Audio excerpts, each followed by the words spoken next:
following Showtime series contains mature subject matter. Showtime recommends viewing only by mature audiences. Women. They're all liars and whores. I saw Laurel Franklin there with Greg Lewis. No. Well, were they together? I mean, making love. Well, and I think I should tell you, as official hostess around here, that you may be planning a summer wedding.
Your mom's not home.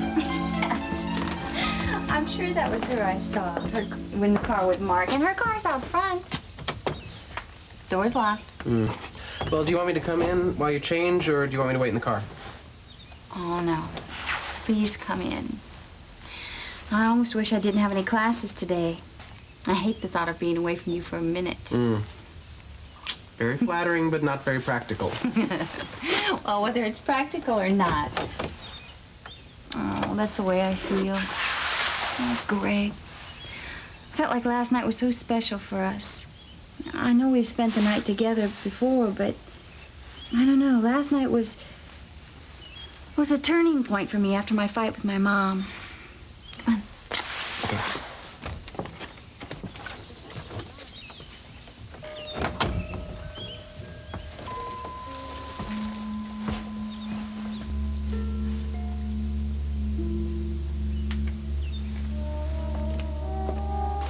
No, Mom didn't even leave a note or anything. Which means... Hey. What? There's a guy walking down the path to the front of the house. Oh, yeah? No, he's gone now. It just surprised me, that's all. People don't usually cut through our yard. He's probably just taking a shortcut. Nothing to worry about. Why did that phone call upset you so much? Well, I keep thinking something in my life is taking care of them bam. When I least expect it, it starts up again. I guess when you get messed up with the wrong people, you never stop paying for it. I hope you don't mean me. Of course not. I wish everyone could be as simple and straightforward as you. I don't know whether to take that as a compliment or an insult. Definitely a compliment. Well, listen, I better get dressed and figure out what the hell I'm gonna do about this. They gotta find Amy Stanley. They just got to. Who's Amy Stanley? She's a simple, straightforward girl, a lot like you. Without realizing it, she got me in a lot of trouble. There's another girl who's really messed up my life, too. If I could figure out a way of taking care of her, God, I'd sure do it.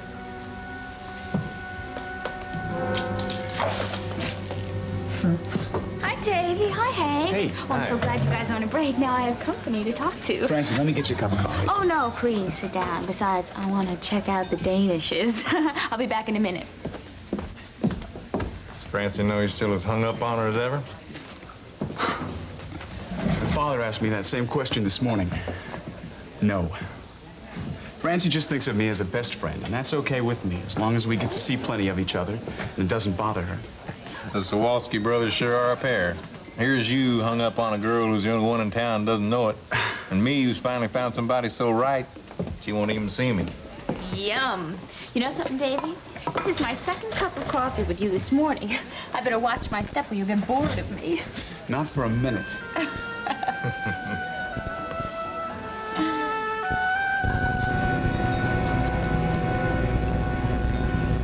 Right, I'm putting a signed contract in the mail. So plan to get started rebuilding right away, okay? Fine, I'll expect to hear from you soon. Bye. Well, I've okayed those contracts with that firm you met with in Santa Fe. Oh, great. And I may have to have you go down there again. They've got some questions they want answered. Dad, I'm not sure I'm gonna be able to do that. I got more stuff Well, I have just to get on it. You're my main contact down there, and I'm not going to change that. And by the way, you were about an hour late today, and I expect you to make that up before the day's over. And I wanted to remind you that you're not to leave town until you've been cleared of all suspicion. Dad, if I have to go on this trip, when do you think it'd be? Well, probably the end of the week. Why? Well, look, I'm gonna do everything I can to get things in order, but let's just say I can't. Couldn't Betty and Miranda You can go? get things in order if you just get on the stick. It's not going to happen standing around here talking about it. I get it. Oh, hi, Betty.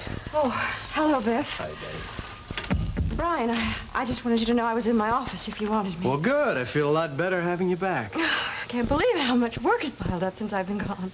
Hey, the same thing happened while I was away. Oh, I want to thank you so much for that lovely party last night at your house. Laurel and I had a wonderful time. Listen, not at all. I was just sorry that you left so soon after dinner. I was tired from my trip.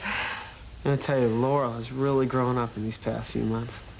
I to keep reminding myself that she's a freshman in college. Yeah, I'll bet. I bet you have a rough time keeping all the jocks away Haven't from you your door, got huh? some work to take care of? Yeah. See you later.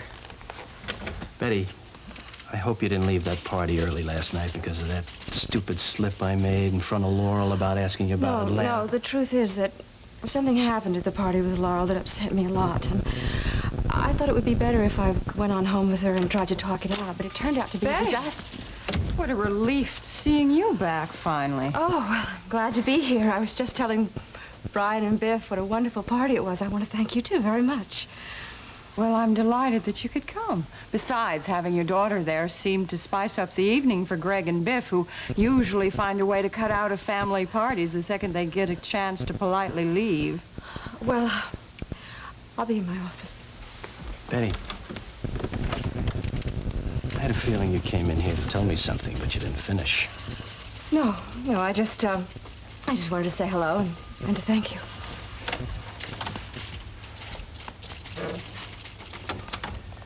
I don't think Betty's trip could have been much of a change for her. She seems exhausted and on the verge of a nervous breakdown or something. Yeah, something's bothering her. I wish she would let me help her. If you start taking on all the personal problems of your employees, you won't have time to work yourself. Oh, Brian, I have these government contracts ready for your I told you, signature. I don't want to sign that till Emmett looks at it. Brian, we could lose the bid if we wait for Emmett to reappear. The longer Emmett stays away, the stickier things are going to get with the police. I can't take all of that seriously. True, I've always felt Emmett was very dangerously oversexed, if that sort of thing can be a danger. But I can't believe that Emmett is the campus strangler. I wish to God they'd find the man responsible and put an end to this thing once and for all. Amen. I thought you had work to do. Well, I did, but, I got to thinking. Since I couldn't go to the hospital last night with you and Greg, I thought maybe I should drop by today and tell Shelley Novak how glad I am to hear she's going to be okay. Oh, that's an excellent idea. After working hours. I already called over there, and they said she got moved to a private room, so I thought maybe we could send some flowers or something. I mean, I call the florist and have them put it on the company tab, if that's okay. Oh, that's fine. Betty Franklin will help you out with that. No, Dad, I'll do it. Betty's awful busy. Besides, maybe I'll even run them over my lunch hours. Well, I've handled everything here. I'm going to go out on the bridle trail and see if I can find Madge. Oh, I'll check in, but I may not be back unless it's an emergency. Are you keeping banker's hours now, Dad? Listen, you work hard and become president, and you can do it too. You ever seen such a change in Dad? I guess we have old Madge Whitehead to thank for all this, huh? I guess.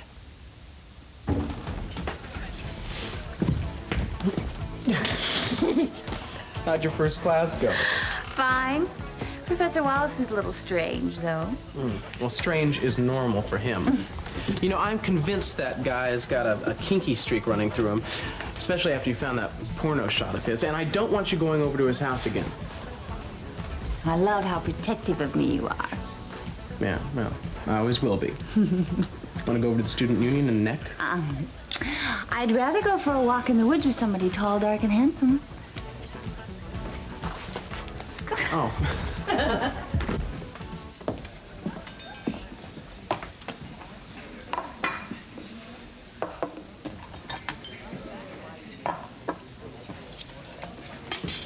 Hi. I'll get this for you. I can take care of it myself, thanks. Yes, I know you can, but can I get it for you? No! You can make a big scene in here. Excuse me, if you're embarrassed to be seen talking to one of the factory workers, why don't you just leave, Biff? Francie, you've got to be the hardest woman I've ever met to get along with. If you came all the way over here from the executive offices just to insult me... I don't know why I came here.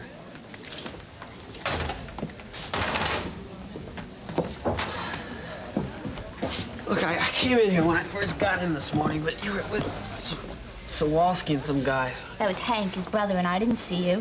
You know, I left. I knew I wasn't going to get a chance to talk to you. Well, you've got your chance now, so why don't you start talking? Francie, why do you have to be so honorary with me all the time? What do you expect after the proposition you made to me last night? I still don't see what you're so teed off about. If you can't understand why treating me like a high-class whore would tee me off, we have nothing to talk about I was anyway. trying to figure out a way to make your life easier. My life? Your life? You were trying to set me up in some fancy apartment so you could come over and screw me whenever the hell you felt like it. I can see you're in no mood for conversation, Francie, and I got a hell of a lot to do on my lunch hour, so I'll try to catch you later. Don't bother. After last night, I've decided I'm not interested in any more conversation. Francie, why do I even waste my time with you? Then don't. I'm gonna see you one way or another. So in the meantime, why don't you try to clean up the language, okay? Why the hell does it bother you so much? Because it reminds me of this tramp I know, that's why. I just don't see you like that. Look, I'll see you later.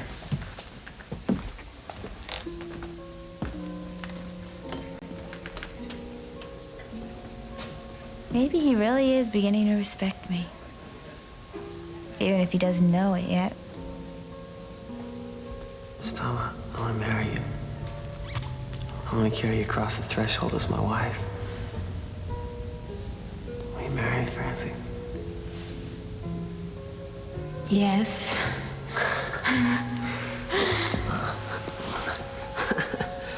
I'm so glad we realized our affection for each other before you got grabbed up by some other guy like Sawalski or something. Biff, I've loved only you. I have since the beginning. But I had to wait till you realized it, too.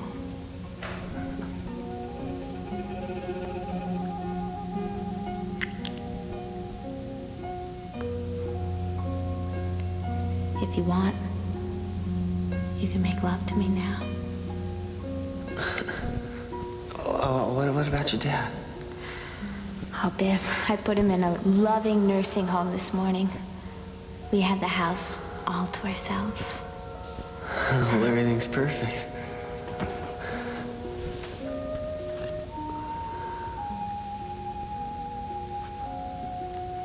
Maybe we should. What's the matter? Maybe we should wait till we're married. Not this time.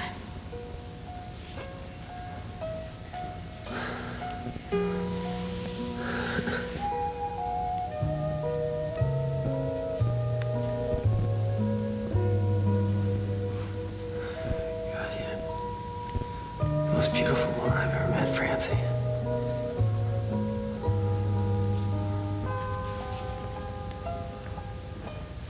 I want you to make love to me, Biff. Like you've never made love to any other woman before. That'd be easier. You're not like any other woman. You're special. Say it again. Special.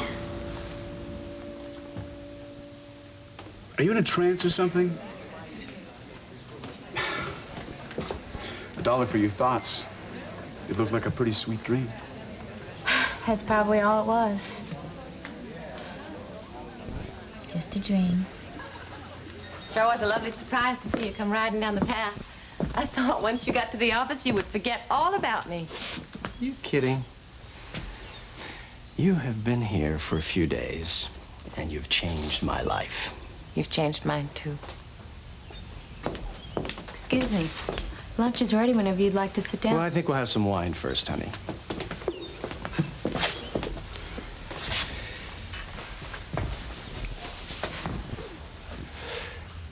Hey, what are you thinking? I was thinking about how you've managed to build a whole new life for yourself and your family in just a few short years. Yeah. Sometimes I wonder if it was all worth it. Oh, I sacrificed so much. I wanted so much for the boys. Now Greg doesn't even want anything to do with it, and I'm afraid old Biff would run the company right into the ground. Miranda will see that that doesn't happen. Well, maybe you're right. She loves the business, satisfies her.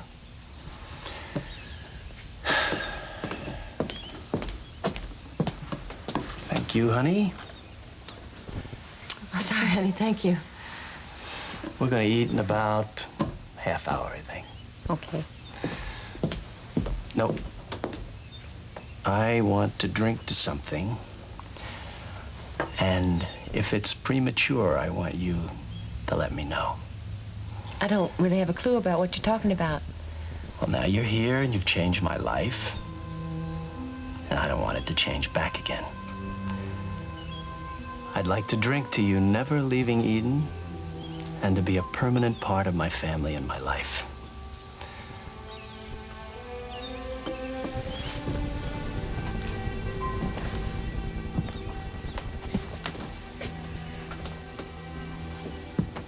Oh, I guess it was premature. Not at all. You will?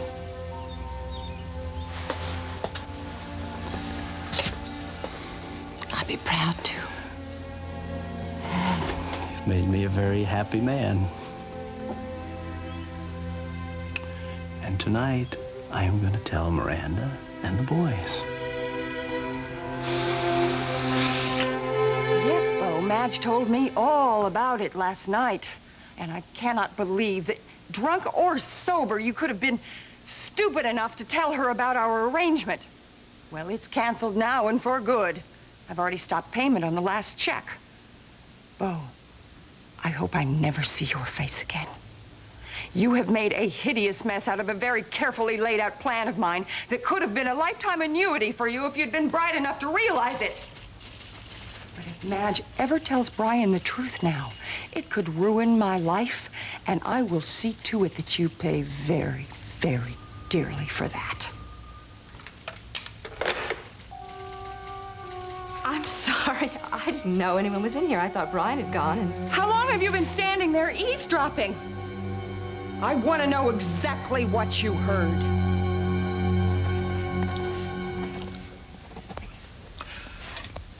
Well, it's good to see you doing so much better, Shelley. Hasn't changed what happened to my face. Young lady, we have two excellent plastic surgeons here on staff, both of whom have performed minor miracles in the past. And I'm sure when they're through with you, you are Maybe going... for your rich patients. But I'm a factory worker, and my family's poor. There won't be any miracles for me. I think you should know that I had a long talk with Brian Lewis. He wants to be personally responsible. I don't want to send from him. Shelley, you're obviously deeply depressed. I just want to be left alone. Dr. Hammond? Yeah. I do want to see Captain Lockhart when he gets here. I'll send him in the moment he arrives. Okay.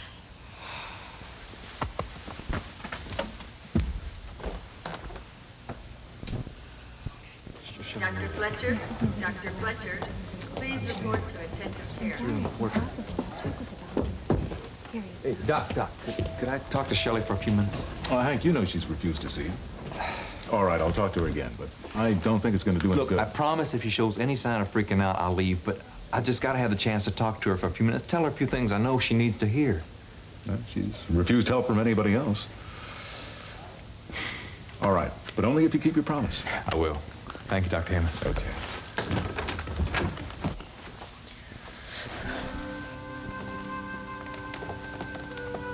Hi. Hey, it's me.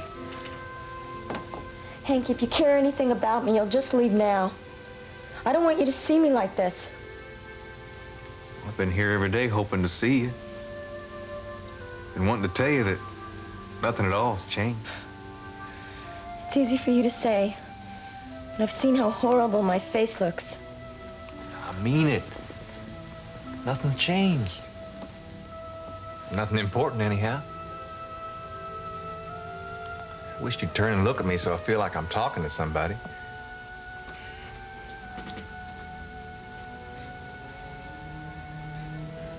I'm afraid to. I remember the first time we met, you were afraid. But I helped you through that, didn't I? I'd like to have the chance to help you through this, too.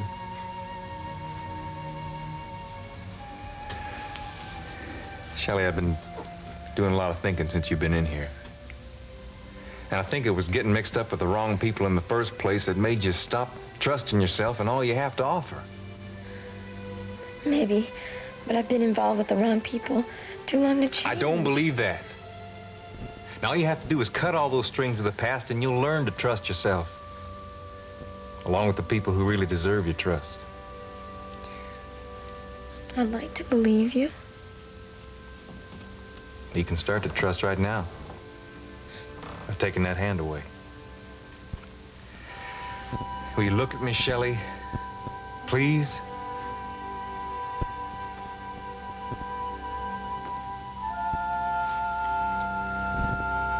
See there? Nothing's really changed. And those eyes are just as beautiful as ever. Excuse me. Shelley, you have two more visitors to see you. Captain Lockhart and Biff Lewis. Who would you like to see first?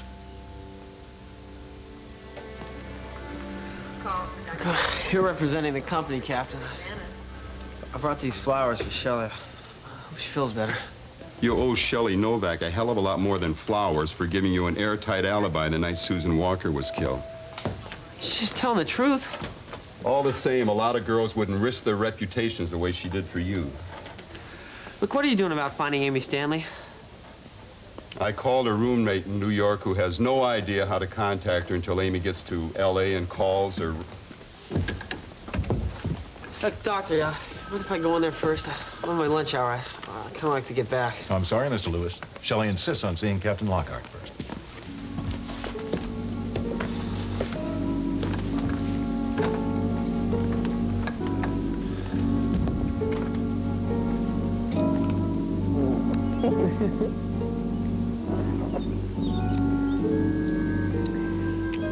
I love you. I love you too, but I've got to get back to class. I think I'll just stay here and work some more on my short story. No way am I letting you stay here, especially after you told me you heard someone moving around here the other day. You're right. On second thought, I think I'll just come back with you and find a less secluded place to study. Fine. You gonna give me a hand up? No. Oh, come on. Be nice, Uncle. Well, watch yourself. You get the blanket. Okay.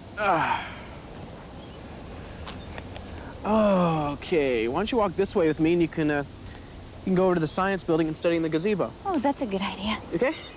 Yeah.